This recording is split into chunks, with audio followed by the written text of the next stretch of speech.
Welcome back, friends. Today I have a different kind of video in store for you. Trigger warning if anyone is too much of a sensitive snowflake. Have you ever been left feeling deeply bewildered, angry, confused, or doubtful of your own perception of reality after having an interaction with a certain individual in your life? It could be a partner, a sibling, a parent, an in-law, a colleague, or a boss. It could be anyone in your life who consistently has toxic moments, displays toxic traits such as belittling your feelings or being indifferent or dismissive. Have you ever felt like you needed to walk on eggshells around a certain individual? Have you ever felt like you had to keep certain thoughts or feelings to yourself around a certain individual?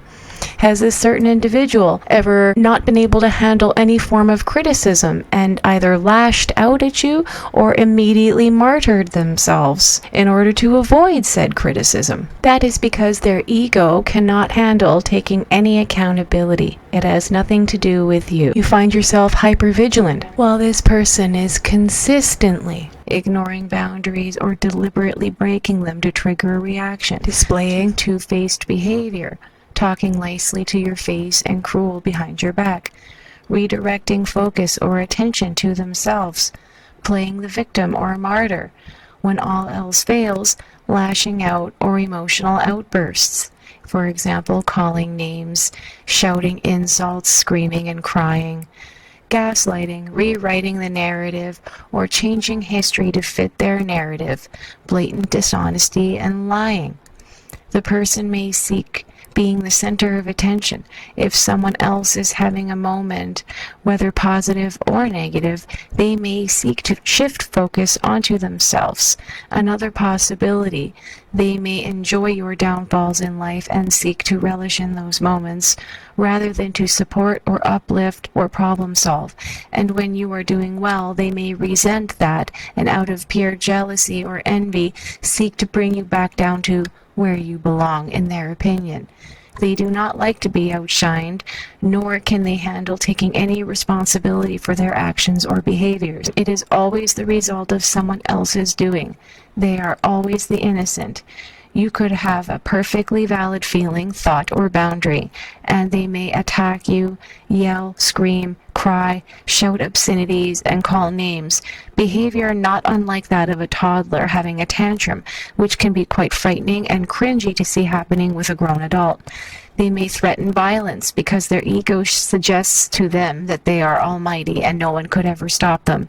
But in reality, engaging in any form of violence or verbal aggression will only cause the individual to revert to infantile actions as a last-ditch attempt to gain sympathy. Take the iconic Karen, for example. I'm taking the package. No, you're not taking my package. That's Excuse me! Excuse me! Excuse me! Ow! Oh my! Whatever that stuff is. She in the wild is usually the perpetrator, initiating the conflict. But when the target in question has the audacity to fight back, whether with verbal blows and a camera recording every move, or with physical intimidation, they usually without a doubt will end up yelling, screaming, and crying for help, calling police, sobbing like babies. It's really quite the display. If the person in question is in a position of authority over you, such as a boss or a parent when you are a minor and reliant on them, that presents a different beast, because they are elevated to a position of power and authority over you and your well-being. And trust me, they do enjoy that power. Their ego desires. There is no need for infantile Karen tantrums. Instead, they can inflict unjust punishments in order to keep you in line. For example, a boss who writes you up for an incident without proper investigation, or denying having a discussion over the phone or in person, and because you don't have anything in writing, you have no proof. Or a parent who abuses their power, victimizing or martyring themselves because they have to take care of you, and that is the bare minimum responsibility of a parent. And while yes, children should be grateful if they have loving, supportive parents who are taking good care of them, children should not have to live in a constant state of guilt or abuse. Physiological well-being is the bare minimum of care. These are all traits of a narcissist, and while they have multiple tools to hook you for fuel, to attack you when you are to be devalued, i.e. using flying monkeys to attack you, or unscrupulous stealthy actions behind the scenes, for example spreading rumors behind your back or deliberate sabotage, turning other relatives, colleagues, co-workers, or friends against you. When you are not needed for fuel, they will devalue and discard you without hesitation, often twisting reality to suit their conscience, as their egos are so fragile, as they cannot sit with any bad feelings. They need to lash out at others and place blame in order to victimize themselves, rather than take accountability for their actions. The most dangerous individuals in your life who could display these traits, for example, not easy to cut off, go no contact or low contact, your parents, bosses, colleagues, or a partner if you choose not to leave them. If you choose not to go low or no contact, how can you cope with said behaviors? It's very important to recognize the types of narcissism. They have common mind games such as gaslighting, negative humor, projecting, pretend ignorance or weaponized incompetence, guilt-tripping, victimhood, silent treatment, constant criticism, the use of flying monkey allies, and last but not least, if all else fails, throwing a tantrum. They may use guilt-tripping phrases to manipulate you, such as, "I sacrificed so much for you, you're so ungrateful." Signs you've had a narcissistic parent include, you're a people pleaser, you need others' validation, you prioritize others' needs and feelings over your own, you accept blame for things you didn't do, you have difficulty expressing anger or sadness, you have weak or no boundaries, you're an extreme over or underachiever, and you feel insecure, inadequate, or unlikable, which can cause you to be abusive or wind up in abusive relationships. Now, a person dealing with a lifetime of this will certainly need some therapy in order to relearn how to be a normal human being. So while there are tons of coping mechanisms and ways to identify the traits of these toxic individuals in your life, the real question is it worth your mental health dealing with it?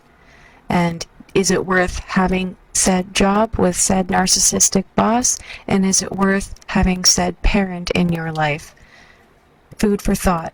You can always get another job, and it is not the end of the world if you have to go low or no contact with family members that hurt you. And if you're hurting from a narcissist in your life, please reach out for some sort of therapy or counseling. You need to learn that it's not your fault. There are tons of authors who have written a lot of books about it. Educate yourself. I just want to put a quick disclaimer out that I am not a psychologist or a psychiatrist. I've been a working registered healthcare aide for over 15 years, and I have a lot of personal experience dealing with narcissism in the workplace and within my family dynamics. I have struggled with depression, anxiety, self-esteem issues, unaliving oneself issues, eating disorders, addiction, self-harm, and reckless decision-making, not thinking through the consequences, abusive relationships. I've struggled with in my own family and relationship dynamics, and I'm relearning how to be a normal human being. But it is certainly challenging when you've had a lifetime of this kind of abuse, whether it be at home from those that you deem closest to you, the ones that you can trust in the whole world, or in the workplace with colleagues that you trusted too easily, or a boss that you thought would be your mentor.